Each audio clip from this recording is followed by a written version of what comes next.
ఇక్కడ చిన్న ముక్కలతో మామిడికాయ పచ్చడి ఎలా తయారు చేయాలో చూద్దామండి. దీన్ని జీడావకాయ కూడా అంటారు.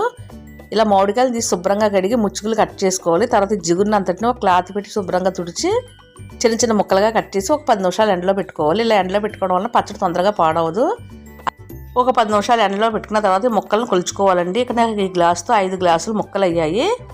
అలానే ఆవాలను మెంతులు కూడా ఎండలో పెట్టుకుని పొడి చేసి పక్కన పెట్టుకోవాలి.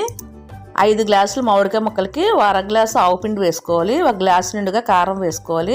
మెంతి పిండి 1 స్పూన్ వేసుకోవాలి. 1 అర స్పూన్ పసుపు వేసుకోవాలి. 2 స్పూన్లు మెంతులు వేసుకోవాలి. ఒలిచి పెట్టుకుని వెల్లుల్లి రబ్బలు వేసుకోవాలి. 1 గ్లాసు నిండుగా ఉప్పు వేసుకోవాలి. ఇక్కడ వస్తే 3/4 గ్లాసు ఉప్పు వేసుకుంటున్నాను.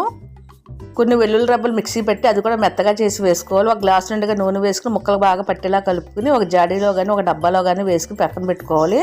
మరునాడు పచ్చడి బాగా కలుపుకోవాలండి. ఉప్పు సరిపోతే కనుక మరి కొంచెం ఉప్పు కారం కలుపుకోవాలండి. అంతేనండి, ముక్కల పచ్చడి రెడీ అయిపోయింది. Thank you.